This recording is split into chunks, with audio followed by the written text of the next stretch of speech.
Hello students, periodic properties हम लोग study कर रहे थे चैप्टर नंबर 3 में, और दो प्रॉपर्टीज़ को इन डिटेल पढ़ चुके हैं, आयनाइजेशन एनर्जी और एटॉमिक साइज़। दो को थोड़ा सा इंट्रोड्यूस किया था, इतना ही करना था, मेटालिक और नॉन मेटालिक कैरेक्टर या इलेक्ट्रोपॉजिटिव इलेक्ट्रोनेगेटिव कैरेक्टर। आज एक बहुत इंपॉर्टेंट प्रॉपर्टीज़ के साथ हम यहाँ पे मिल रहे हैं, इलेक्ट्रोनेगेटिविटी। क्या होती है ये इलेक्ट्रोनेगेटिविटी? इसको समझने के लिए मैं सबसे पहले आपको एक छोटा सा शेयर करूंगा बॉन्ड के बारे में, पॉइंट कि बॉन्ड क्या होता था और कैसे बनता था। आप रिकॉल कर सकते हैं इसको, क्लास 10th में भी ये कई जगहों पे आया होगा। मान लीजिए मेरे पास एक एटम है H, उसके बाहर सिर्फ एक इलेक्ट्रॉन होता है, और एक एटम है क्लोरीन, उसके बाहर 7 इलेक्ट्रॉन्स होते हैं। तो ये अपना बॉन्ड फॉर्मेशन करते हैं म्यूचुअल शेयरिंग से, कोवेलेंट बॉन्ड होता है वो। तो उसमें क्या करता है, Cl H का एक इलेक्ट्रॉन शेयर कर लेता है और H बदले में Cl का एक इलेक्ट्रॉन शेयर कर लेता है। तो इस तरह से मैं ये कहता हूँ कि H और Cl के बीच में ये कोवेलेंट बॉन्ड बन गया, जिसमें ये वाला जो पेयर है उसको बोलता हूँ शेयर्ड पेयर। ये बाहर भी हैं, ये अनशेयर्ड पेयर हैं। तो अगर ध्यान से देखें तो कुछ ऐसा कह सकता हूं कि ये हाइड्रोजन का एक न्यूक्लियस था और ये उसके बाहर एक इलेक्ट्रॉन था जो शेयर होना है। ये क्लोरीन का एक न्यूक्लियस है और उसके बाहर भी काफ़ी सारे इलेक्ट्रॉन हैं, एक को शो कर रहा हूं जो शेयर होना है। अब ये शेयर्ड पेयर है इन दो एटम्स के बीच में, और दोनों के न्यूक्लियस के बीच में ये लाई करता है हमेशा। अगर ये बीच में नहीं होगा, इधर उधर होगा, तो पॉजिटिव पॉजिटिव एक दूसरे को रिपेल करने लग जाएंगे। तो ये जस्ट शील्ड करता है उनके रिपल्शन को, इसके बीच में ही हमेशा एग्जिस्ट करता है ये पेयर ऑफ इलेक्ट्रॉन। और फिर ये दोनों न्यूक्लियाइज अपने पॉजिटिव चार्ज की वजह से इस पेयर को अपनी तरफ या अपनी तरफ, इस तरफ या उधर खींचने की कोशिश करेंगे। जो ज़्यादा ताकतवर होगा, ज़्यादा पावरफुल होगा, वो इस पेयर को खींच के उस तरफ लेके चला जाएगा। जैसे यहाँ पे मुझे पता है Cl ज़्यादा पावरफुल है, तो Cl इस पेयर को अपनी तरफ खींच के चला जाता है। यही टेंडेंसी, यही power of attraction of this electron pair, that is termed as electronegativity of element. ये इलेक्ट्रोनेगेटिविटी जो टेंडेंसी या जो पावर है, power to attract the shared pair of electron toward itself, ये दोनों एटम्स की है। ऐसा नहीं कि H की वो इलेक्ट्रोनेगेटिविटी नहीं है, H की भी है, Cl की भी है। बट Cl ज़्यादा पावरफुल था तो वो पेयर को अपनी तरफ खींच के चला गया। इसको मजबूरन बिना इलेक्ट्रॉन्स के या लेस डेंसिटी ऑफ इलेक्ट्रॉन के साथ जीना पड़ा। अगर मैं यही Cl और F के बीच में बॉन्ड देखूं, सेम वैसा ही शेयर्ड पेयर, तो टेंडेंसी तो दोनों की है, पावर तो दोनों की है इलेक्ट्रॉन्स को अपने खींचने की, क्योंकि इसका भी एक न्यूक्लियस होगा और इसका भी एक न्यूक्लियस होगा। बट जिसका न्यूक्लियस ज़्यादा पावरफुली अट्रैक्ट कर सकता होगा पेयर को, उसकी तरफ इस पेयर को जाना है। आप ध्यान रखें, यहाँ पे फ्लोरीन की तरफ पेयर खिसक जाता है, क्योंकि फ्लोरीन ज़्यादा पावरफुल है as compare to that of chlorine. मतलब दो एटम्स हैं, दोनों के बीच में एक शेयर्ड पेयर है। वो शेयर्ड पेयर किसकी तरफ जाए, इधर या इधर, ये डिपेंड करता है दोनों में कौन ज़्यादा इलेक्ट्रोनेगेटिव है। टेंडेंसी दोनों की है, प्लीज़ रिमेंबर, टेंडेंसी दोनों एटम्स की है, बट जाएगा वो किसकी तरफ, जिसकी टेंडेंसी ज़्यादा होगी। यही tendency to attract the shared pair of electron toward itself, उसको हम बोलते हैं इलेक्ट्रोनेगेटिविटी। हम लोग जितनी भी प्रॉपर्टीज़ यहाँ पे पढ़ेंगे, उनमें यही एक प्रॉपर्टी ऐसी है जो किसी एटम की एग्जैक्टली मेजरेबल नहीं है। आप पूछें मुझसे, सर सोडियम का साइज़ क्या है, मैं कोई एक एग्जैक्ट वैल्यू आपको बता सकता हूँ। आप पूछें उसकी आयनाइजेशन एनर्जी फर्स्ट क्या है, मैं बुक्स में से देख के उसकी वैल्यू बता सकता हूँ। लेकिन अगर आप कहें कि सर नाइट्रोजन की इलेक्ट्रोनेगेटिविटी क्या है, तो उसका कोई एग्जैक्ट पैरामीटर नहीं है। नाइट्रोजन की इलेक्ट्रोनेगेटिविटी किससे कम है, किससे ज़्यादा है, ये बता पाना भी बहुत टफ हो जाता है कई बार तो। बट आज एलिमेंट्री पॉइंट्स पे मैं ये सारी बातें समझा रहा हूँ, तो जहाँ जहाँ पे भी जो पॉसिबिलिटीज़ होंगी इसको समझने की, हम लोग वो सारी बातें डिस्कस करेंगे। पहली बात ध्यान रखें कि इसको एग्जैक्ट मेजर नहीं किया जा सकता, फिर भी मेजर किया गया है। कई स्केल हैं हमारे पास, एक पोलिंग स्केल करके आती है, एक अल्फ्रेड रोको स्केल आता है, मिलिकन स्केल आता है। जिन्होंने अलग अलग एलिमेंट्स को इलेक्ट्रोनेगेटिविटी की वैल्यू असाइन की हैं। हम पोलिंग स्केल को ज़्यादातर फॉलो कर रहे हैं, तो उस पोलिंग स्केल ने किस तरह से इलेक्ट्रोनेगेटिविटी डिसाइड की है एलिमेंट्स की, वो भी मैं बताऊंगा आपको। बट पहले मैं कुछ और बातों पे मूव करता हूँ। सबसे पहला पॉइंट मैंने यहाँ पे हाईलाइट किया है कि फैक्टर्स क्या होंगे जो अफेक्ट करेंगे इलेक्ट्रोनेगेटिविटी को। 3-4 फैक्टर्स हैं, पहले 2 बता रहा हूँ मैं, जो हमें यहाँ पे हेल्प करने वाले हैं इनिशियल स्टेज पे। पहला फैक्टर है साइज। एटम का साइज जितना छोटा होगा उसकी इलेक्ट्रोनेगेटिविटी उतनी ज़्यादा होगी। साइज मैं ऐसे लिखना चाह रहा हूँ, electronegativity is inversely proportional to size. दूसरा फैक्टर है जेड इफेक्टिव। अब दोनों के बारे में आपको अच्छे से पता है, तो मुझे कोई ज़्यादा लंबा डिस्कशन नहीं करना।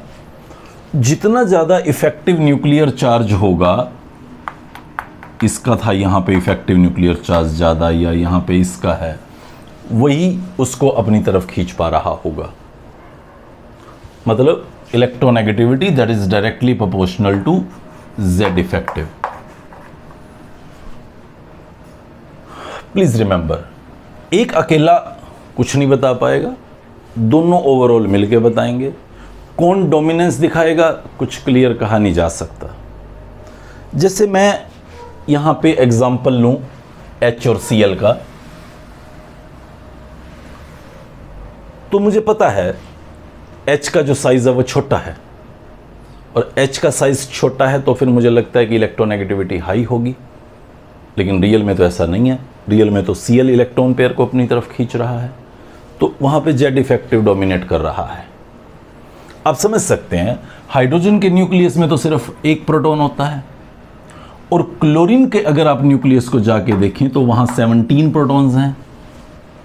तो डेफिनेटली उन 17 प्रोटॉन्स की वजह से जो जेड इफेक्टिव निकलेगा वो ज़्यादा डोमिनेंस के साथ एग्जिस्ट कर रहा होगा, जिसकी वजह से क्लोरीन की इलेक्ट्रोनेगेटिविटी ज़्यादा होगी। अब आप साइज देख के ये आइडिया नहीं ले पाएंगे। नॉर्मली अगर मैं ट्रेंड देखूं टेबल के अंदर, तो लिथियम से लेके फ्लोरीन तक चलता हूं। नियोन तो मुझे लेना नहीं है, क्योंकि वो तो बॉन्ड ही नहीं बनाता। तो एलिमेंट जब किसी से बॉन्ड बनाएगा तभी तो इलेक्ट्रोनेगेटिविटी की प्रॉपर्टी आएगी, तभी तो वो शेयर्ड पेयर को अपनी तरफ खींचेगा। तो लिथियम टू फ्लोरीन अगर मैं जाके देखूं तो मुझे पता है इधर जाते हुए साइज छोटा होता है, तो मुझे लगा साइज छोटा होता है तो इलेक्ट्रोनेगेटिविटी बढ़ेगी।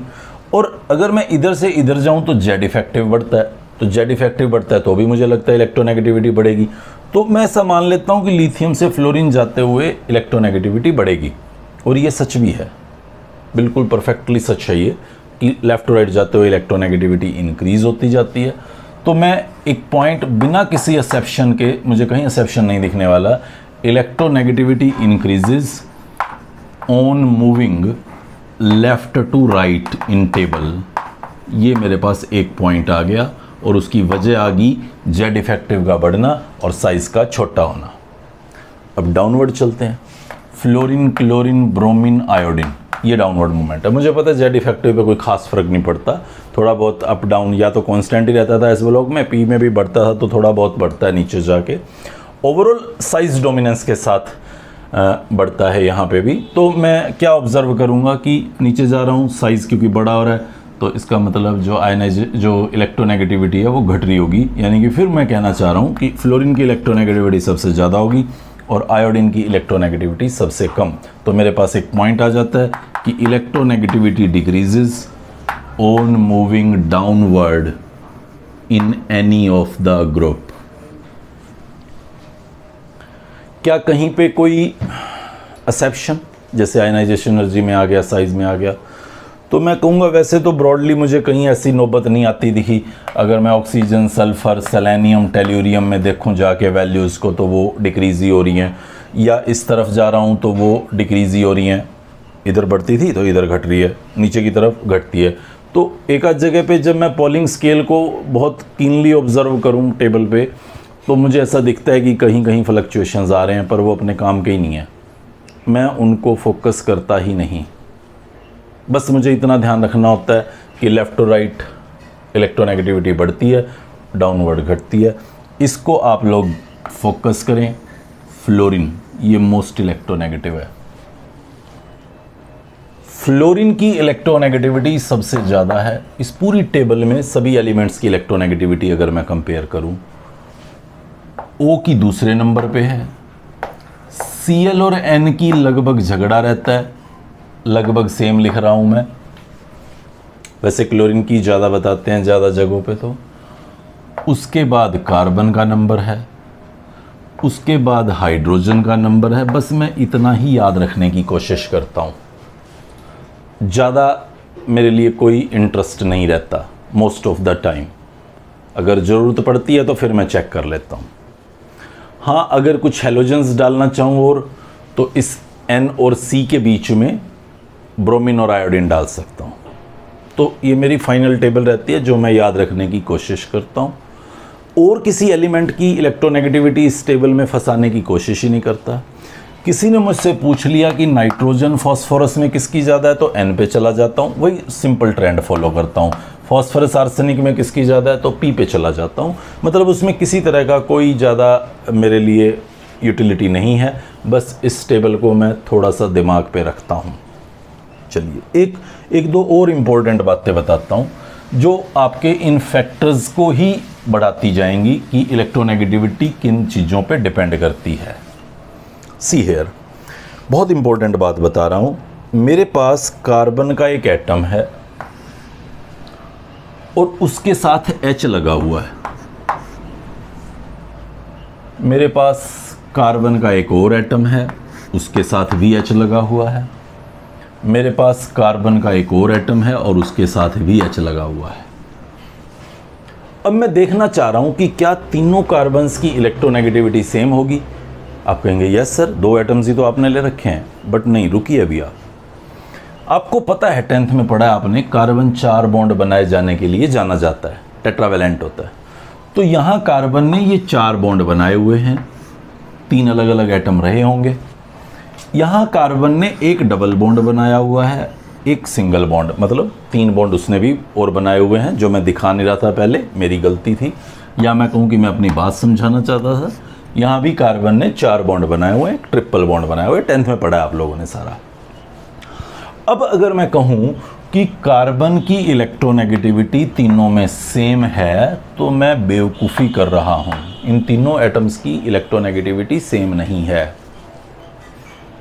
इसकी इलेक्ट्रोनेगेटिविटी, इस कार्बन की इलेक्ट्रोनेगेटिविटी मैक्सिमम है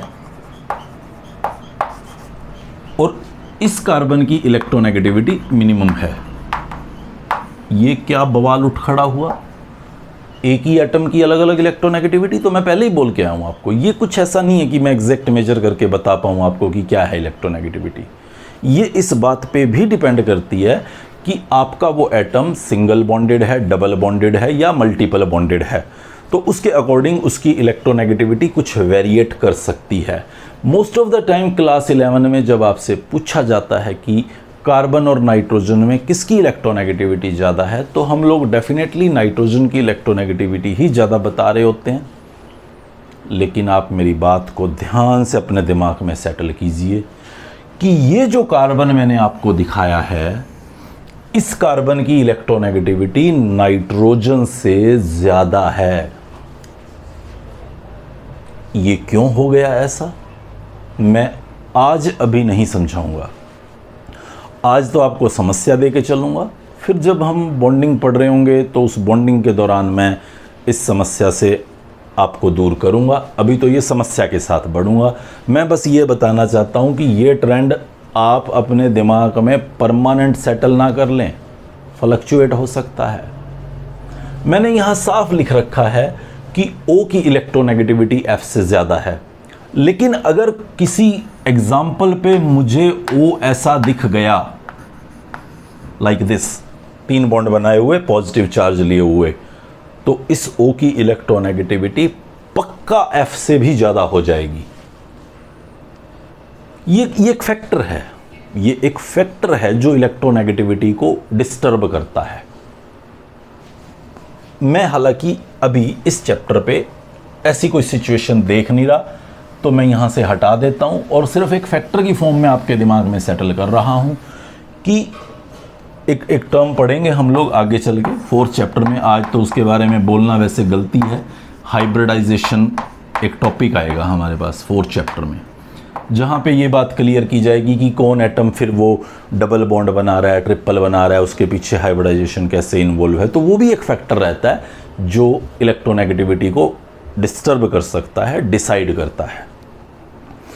इसके अलावा एक और फैक्टर लिखा हुआ है ऑक्सीडेशन स्टेट। देखो मैं अभी इसी चैप्टर में समझाऊंगा ऑक्सीडेशन स्टेट, लेकिन अभी एक बार टेम्परेरीली मैं ये पॉइंट समझा रहा हूँ आपको। जैसे मान लो मेरे पास P है यहाँ पे फॉस्फोरस, और मैंने इसके साथ 3F कोवेलेंटली जोड़ दिए, कोवेलेंट बॉन्ड के साथ जोड़ दिए, और मुझे साफ पता है कि F की इलेक्ट्रोनेगेटिविटी ज़्यादा होती है। तो F क्या करता है, इस पेयर को अपनी तरफ खींचता है।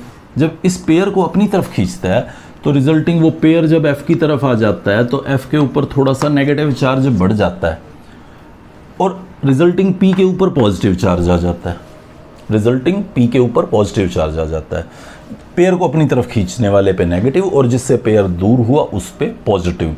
आप ध्यान रखें, अगर ये इलेक्ट्रॉन बिल्कुल सेंटर पे होता, दोनों के बीचों बीच होता, तब ऐसा पॉजिटिव नेगेटिव चार्ज नहीं आना था। ये तभी आता है जब कोई एक एटम अपनी तरफ खींचता है। लाइक सपोज F और F को देखूं मैं, दोनों के बीच में पेयर पड़ा हुआ है, दोनों की सेम पावर है, तो वो बिल्कुल बीचों बीच है। अब यहाँ कोई पॉजिटिव नेगेटिव चार्ज नहीं है, 0-0 चार्ज मैं कह सकता हूँ।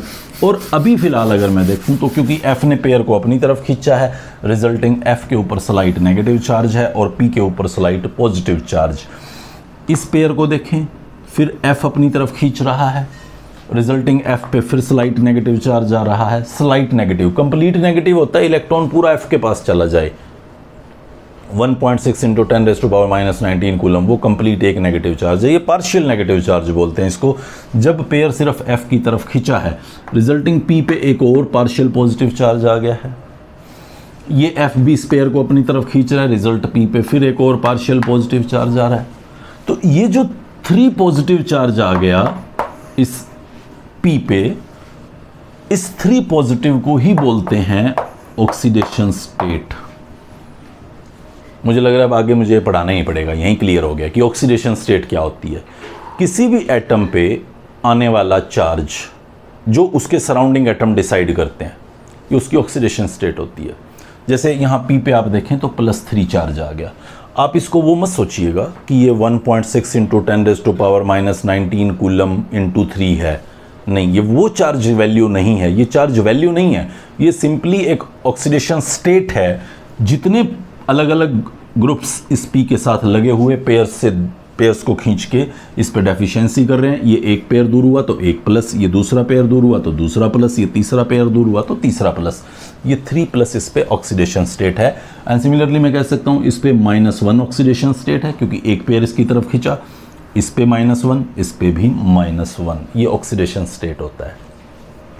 सी हेयर, एक और एग्जाम्पल पे समझ लीजिए आप, ऑक्सीडेशन स्टेट की कहानी भी इसी के बीच में क्लियर हो जाएगी। ये CO2 है, तो C और O में मुझे पता है O की इलेक्ट्रोनेगेटिविटी ज़्यादा होती है, तो O इस पेयर को अपनी तरफ खींचता है, इस पेयर को अपनी तरफ खींचता है। 2 पेयर्स कार्बन से दूर जा रहे हैं तो कार्बन पे +2 आ जाएगा और ऑक्सीजन पे -2 आ जाएगा। सिमिलरली इस बॉन्ड को देखें तो ये ऑक्सीजन भी पेयर को अपनी तरफ खींच रहा है, ये भी अपनी तरफ खींच रहा है, तो इस पे -2 आ जाएगा, इस पे फिर +2 आ जाएगा। तो ओवरऑल कार्बन पे ऑक्सीडेशन स्टेट टोटल कितना आ गया, +4। इसको यूँ मत कहना कि 4 यूनिट चार्ज आ गया, +4 ऑक्सीडेशन स्टेट आ गया, और इन दोनों पे -2 ऑक्सीडेशन स्टेट आ गया। एक और एग्जांपल देख लीजिए आप, ये P के साथ मैंने 5 F लगा दिए हैं, एक बहुत वेल नोन कंपाउंड है ये PF5। तो F इस पेयर को अपनी तरफ खींचेगा, इसको अपनी तरफ, इसको अपनी तरफ, इसको अपनी तरफ, इसकी अपनी तरफ, रिजल्टिंग 5 पेयर P से दूर जा रहे होंगे, रिजल्टिंग इस पे +5 ऑक्सीडेशन स्टेट आ जाएगा। जबकि हर एक फ्लोरीन के पास एक पेयर आ रहा है तो -1 ऑक्सीडेशन स्टेट इसके ऊपर एग्जिस्ट करेगा। एक और एग्जांपल देख लीजिए, P पे ये मैंने कुछ ऐसा सीन क्रिएट कर रखा है, P के साथ 5 बॉन्ड दिखा रखे हैं, सब इससे ज़्यादा इलेक्ट्रोनेगेटिव हैं, तो P से ये O 2 पेयर्स खींच रहा है, रिजल्टिंग इस पे -2 चार्ज आ जाएगा। ऑक्सीडेशन स्टेट, रादर 4 वर्ड ना ही बोलूँ तो ठीक है, -2 ऑक्सीडेशन स्टेट आ जाएगा। और यहाँ पे ये F3 पेयर्स को अपनी तरफ खींच रहा है, तो P से टोटल 5 खींच रहे हैं, यानी कि इसके ऊपर +5 ऑक्सीडेशन स्टेट आ जाएगा, इन सभी पे -1 आ जाएगा और इस पे -2। यही चार्ज जो बॉन्डेड फॉर्म में किसी एक एटम पे अपीयर हो रहा है वो ऑक्सीडेशन स्टेट है। तो ये ऑक्सीडेशन स्टेट भी इलेक्ट्रोनेगेटिविटी को डिसाइड करती है। अगर किसी एटम में +3 है और किसी दूसरे पे उसी एटम पे +5 है, जैसे आप PF3 और PF5 को देख रहे थे, तो PF3 में P पे +3 आ रहा था और PF5 में +5, तो जहाँ +5 आ रहा है वो फॉस्फोरस ज़्यादा इलेक्ट्रोनेगेटिव होगा as compare to P of the +3। मतलब चौथा जो फैक्टर मैंने यहाँ पे बताया वो फैक्टर है oxidation state. Higher the oxidation state of an atom, more will be the electronegativity of atom. एक पांचवा फैक्टर और लिख देता हूँ, हालांकि हाइब्रिडाइजेशन से ही रिलेटेड है। बॉन्ड मल्टीप्लिसिटी, कितने ज़्यादा बॉन्ड बना रखे हैं उसने, जितने ज़्यादा उसने डबल ट्रिपल टाइप के बॉन्ड बना रखे होंगे उतनी ज़्यादा उसकी इलेक्ट्रोनेगेटिविटी एग्जिस्ट करेगी। तो ये इतने सारे फैक्टर्स हैं जो मिलके आपको इलेक्ट्रोनेगेटिविटी के बारे में इन्फॉर्म करते हैं। सो हम लोग ये देखना चाह रहे थे कि फिर वैल्यूज़ क्या हैं इलेक्ट्रोनेगेटिविटीज़ की। क्या कुछ वैल्यूज़ असाइंड है? हाँ, कुछ वैल्यूज़ असाइंड है। पोलिंग स्केल के अकॉर्डिंग उसने देखा कि फ्लोरीन मोस्ट इलेक्ट्रोनेगेटिव है, तो उसने फ्लोरीन को 4 वैल्यू असाइन कर दिया, 4 वैल्यू। और इस 4 के विद रिस्पेक्ट, अब 4 क्यों किया हम लोग इसके पीछे ज़्यादा मत्थापच्ची नहीं करते, बस उसने फ्लोरीन को 4 वैल्यू असाइन कर दिया और फिर उसके विद रिस्पेक्ट बाकियों को इलेक्ट्रोनेगेटिविटी असाइन की। लाइक किसी की हाफ है तो उसको 2 दे दिया, किसी की 1/4 है तो उसको 1 दे दिया, ऐसे करके उसने कुछ वैल्यूज़ दी। मैं यहाँ पे आपको बताता हूँ कि वो कैसे उसने अलग अलग वैल्यूज़ ऑफ इलेक्ट्रोनेगेटिविटी प्रोवाइड की हैं, बट वो किसी भी सूरत में हमारे लिए बहुत ज़्यादा इम्पोर्टेंट नहीं है। आप समझें, फ्लोरीन की मोस्ट 4 उसने बोली, मैं तो कह रहा हूँ भाई ये कोई ज़रूरी नहीं है, ऑक्सीजन की भी हो सकती है फ्लोरीन से ज़्यादा, अगर उसके साथ 3 बॉन्ड बने हुए हों, उसके ऊपर कोई चार्ज आया हुआ हो, तो ये बात मैं बता रहा हूँ आपको। बट पोलिंग ने जैसे जैसे बताया वो भी हमें जानना ज़रूरी है। हम लोग N ट्रिपल बॉन्डेड होगा तो क्या होगी, या C ट्रिपल बॉन्डेड होगा तो इलेक्ट्रोनेगेटिविटी की वैल्यू क्या होगी, डबल बॉन्डेड होगा तो क्या होगी, सिंगल बॉन्डेड होगा तो क्या होगी, हम इसको कतई कैलकुलेट कर ही नहीं सकते, सिर्फ कंपेयर कर सकते हैं। और कंपेयर करेंगे तो हमें इजीली इन फैक्टर्स को देख के पता चल जाएगा। अभी तो पूरा नहीं चल सकता क्योंकि ये पॉइंट के बारे में तो हम ABCD भी नहीं जानते। तो हमारा इस चैप्टर का काम हम इन पहले 2 फैक्टर्स से ही ज़्यादा करेंगे, इसको भी बहुत ज़्यादा इन्वॉल्व नहीं करेंगे। बट फ्यूचर में जब केमिस्ट्री पढ़ रहे होंगे 11th में भी और 12th में भी, तो हमें इन पॉइंट्स की बहुत ज़्यादा ज़रूरत रहेगी। सो पोलिंग स्केल ने जो हमें बताया, उसने कहा कि electronegativity of A minus electronegativity of B that is equal to 0.1017 del square.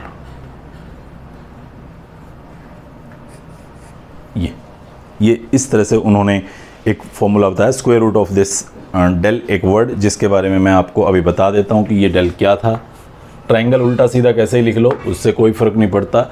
ये एक्चुअली बॉन्ड एनर्जी से रिलेटेड था। The bond energy of AB, bond energy of AB minus bond energies of AA into bond energies of BB। बस ये एक polling scale का scene था हमारे पास, जो इलेक्ट्रोनेगेटिविटी को असाइन कर रहा था वैल्यूज़।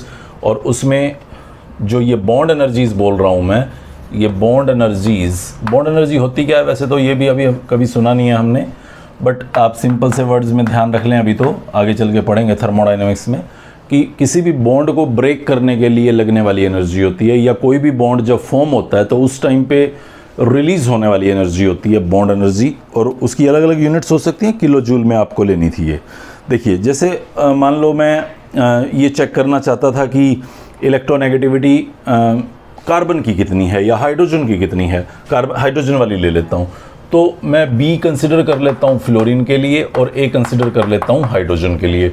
तो हाइड्रोजन की इलेक्ट्रोनेगेटिविटी तो ये हो जाएगी, माइनस फ्लोरीन की 4 थी, वो स्टैंडर्ड लिया हुआ था। अब इस वैल्यू को मुझे कैलकुलेट करना था। ये है bond energy between HF, H और F के बीच में क्या बॉन्ड एनर्जी है। ये है bond energy of HH, hydrogen के बॉन्ड को तोड़ने के लिए लगने वाली एनर्जी, और ये है बॉन्ड एनर्जी ऑफ FF, यानी कि फ्लोरीन के बॉन्ड को तोड़ने के लिए लगने वाली एनर्जी। ये उसका स्क्वायर रूट कर रखा है, और इससे मैं यहाँ पे डेल कैलकुलेट करता और फिर उस डेल का स्क्वायर रूट यहाँ पे पुट करता। ये कांस्टेंट टर्म है, कैसे आया, ये क्या 0.0107 है, छोड़ो जाए, ये हमें इसका कुछ नहीं करना। समटाइम बुक्स में आप इस वैल्यू को 0.208 लिखा भी पाते हैं, इसको रिप्लेस करके 0.208, वो किलो कैलोरीज में एनर्जी है। बट मैं फिर आप लोगों को सजेस्ट करूंगा कि ये हमारे काम का नहीं है, हमें कुछ नहीं करना इसका, हमें बस ध्यान रखना है कि हाँ ऐसे ऐसे कुछ उसने निकाली होंगी, कुछ याद रखने की नीड नहीं है, बस ये फैक्टर्स याद रखने की ऐसे ऐसे कुछ डिसाइड करते हैं। ये जो मैक्सिमम बता रहा हूँ, मिनिमम तो ये है कि आप इलेक्ट्रोनेगेटिविटी क्या होती है ये याद रखें, लेफ़्ट टू राइट बढ़ती है, डाउनवर्ड घटती है, ये तो है कम से कम बात आपके स्कूल में अपीयर होने के लिए। कॉम्पिटिशन्स पॉइंट ऑफ व्यू से जब आप जाके देखते हैं तो भी आपको बस इतना ही ध्यान रखना है कि ये फैक्टर्स हैं, ये फैक्टर अगले चैप्टर में पड़ेगा, और ये भी हम लोग यहीं पे थोड़ा बहुत जो भी समझ पाए हैं। ऑक्सीडेशन स्टेट मैंने बहुत थोड़ा बोला है, ऑक्सीडेशन स्टेट के ऊपर dot we will receive at least 2 to 3 lectures, but अभी दूर है वो हमसे, रेडॉक्स रिएक्शन के चैप्टर में पढ़ेंगे। आज हम लोग यहाँ पे नहीं पढ़ सकते थे, ना ही हमारी रिक्वायरमेंट है, तो आज बस हमें ऑक्सीडेशन स्टेट को लेके इतना ही जानना था जो मैंने आपको बताया है। तो ये फैक्टर्स जो आप ध्यान रखिएगा, इसको थोड़ा इंट्रोडक्टरी याद रखिए बस कि हाँ फ्लोरीन ऐसा वैसा कुछ करता है। अब मैं एक प्रॉपर्टी और आपको बता देता हूँ ताकि हमारी कहानी जो है वो थोड़ी सी आगे की कम बचे, और वो पॉइंट है मेरा वैलेंसी। ऑक्सीडेशन स्टेट मैंने समझा दिया आपको, तो मैं लगे हाथों वैलेंसी भी समझा देता हूँ। तो इस इलेक्ट्रोनेगेटिविटी में आपकी 3 प्रॉपर्टीज आ जाएंगी, इलेक्ट्रोनेगेटिविटी, ऑक्सीडेशन स्टेट और वैलेंसी। वैलेंसी का हमें पता है वो कंबाइनिंग कैपेसिटी होती है, कोई एक एटम कितने एटम से कंबाइन कर सकता है या कितने बॉन्ड बना सकता है, ऐसे हम कुछ कैलकुलेट किया करते हैं वैलेंसी। और निकालने का तरीका 9th-10th में ही समझा दिया गया था, valence electrons if they are 1 to 4 और 8 minus valence electron if they are more than 4। See, lithium, beryllium, boron, carbon, nitrogen, oxygen, fluorine, neon, आप उनकी आउटर मोस्ट शेल के इलेक्ट्रॉन्स देखें, 1 2 3 4 5 6 7 8। अगर तो वैलेंस इलेक्ट्रॉन अप टू 4 हैं तो यही उनकी वैलेंसी है, यही उनकी कंबाइनिंग कैपेसिटी है, मतलब वो इतने एटम से जुड़ सकता है या इतने बॉन्ड बना सकता है, कुछ ऐसे बोलूं। और यहाँ पे क्योंकि 4 से ज़्यादा हो गए हैं तो 8 माइनस दैट वैल्यू, तो 8 माइनस 5 क्या हो जाएगा 3, 8 माइनस 6 2, 8 माइनस 7 1, 8 माइनस 8 0, यानी कि इनकी वैलेंसी 0। डाउन द ग्रुप कोई चेंज नहीं होता, ऐसी हमारी बुक बोल रही है, मैं नहीं बोल रहा, बताऊंगा क्यों। फ्लोरीन डाउन द ग्रुप सभी का 1 रहना है, ऐसा उन्होंने बोला हुआ है, O का 2, N का 3, N की फैमिली का इधर 4 3 2 1 सेम रहता है। लेकिन ये सच नहीं है, वैलेंसी कंबाइनिंग कैपेसिटी, और कंबाइनिंग कैपेसिटी कुछ मॉडिफाई हो सकती है, मतलब कोई कुछ एटम ऐसे होते हैं जो अपनी वैलेंसी को एक्सटेंड कर सकते हैं, अपनी कंबाइनिंग कैपेसिटी को बढ़ा सकते हैं। आप लोगों ने 10th में पढ़ा भी होगा ये पॉइंट, मुझे लग रहा है मैं नया नहीं बता रहा। नाइट्रोजन की वैलेंसी 3 होती है, यही 8 माइनस 5 करके हम लोग किया करते, लेकिन मैं आपको यहाँ पे बहुत सारे एग्जाम्पल दिखा दूंगा जहाँ नाइट्रोजन 4 बॉन्ड बनाए हुए, और आप लोगों ने देखा भी होगा 10th में NH4 प्लस अमोनियम, जहाँ N 4 बॉन्ड बनाए हुए होते हैं, तो उसने अपनी वैलेंसी को बढ़ा लिया, 4 कर लिया। जबकि यहाँ की मेरी ये कहानी तो कहीं सेटल ही नहीं कर पा रही इस बात को। या मैं सल्फ़र को देखूँ, इसी फैमिली का है, ऑक्सीजन की फैमिली का सल्फ़र, तो उसके भी लास्ट इलेक्ट्रॉन में 286 कॉन्फ़िगरेशन है, तो मुझे लगता है कि 2 वैलेंसी है, मतलब वो 2 बॉन्ड बनाएगा। लेकिन मेरे पास कई एग्जाम्पल हैं जहाँ वो 4 बनाता है और 6 बनाता है, मतलब वो अपनी वैलेंसी को 6 तक लेके जा सकता है। तो ये जो इस चैप्टर में आपको पर्टिकुलरली वैलेंसी की बात कही गई है वो आपके 9th-10th स्टैंडर्ड की बताई गई है, बट 4th चैप्टर में जाके मैं आपको ये बात और क्लियर समझाऊंगा कि ये वैलेंसी जो कंबाइनिंग कैपेसिटी है ये बढ़ सकती है।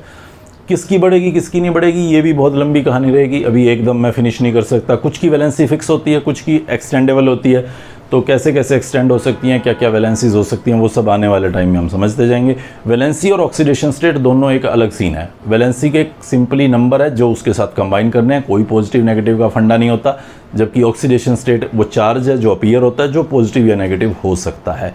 ऑक्सीडेशन स्टेट फ्रैक्शन में भी हो सकता है, बट वैलेंसी कभी भी फ्रैक्शन में नहीं होती। ग्रुप में डाउनवर्ड मूवमेंट पे वैलेंसी सेम रहती है, ऐसी हमारी बुक कह रही है, मैं नहीं कह रहा, आप भी मत कहना, इसलिए उस लाइन को ऐसे ही छोड़ देना। लेफ़्ट टू राइट का कोई चक्कर ही नहीं है, हर जगह वैलेंस इलेक्ट्रॉन अलग अलग थे तो वैलेंसी भी हर जगह पे अलग अलग आ रही थी। इस तरह से हमारी ये 3 प्रॉपर्टीज़ जो इस चैप्टर में पढ़नी है वो पूरी हो जाती हैं। अब हमारे सामने बचती हैं 2 बड़ी इंपॉर्टेंट प्रॉपर्टीज़, एक है इलेक्ट्रॉन एफिनिटी और एक है इलेक्ट्रॉन गेन एंथैल्पी। दोनों मिलती जुलती सी लगती हैं बट दोनों को बिल्कुल डिफरेंट वे में पढ़ेंगे और फिर दोनों को मिक्स करके खिचड़ी बना के पढ़ेंगे। Take care, good bye.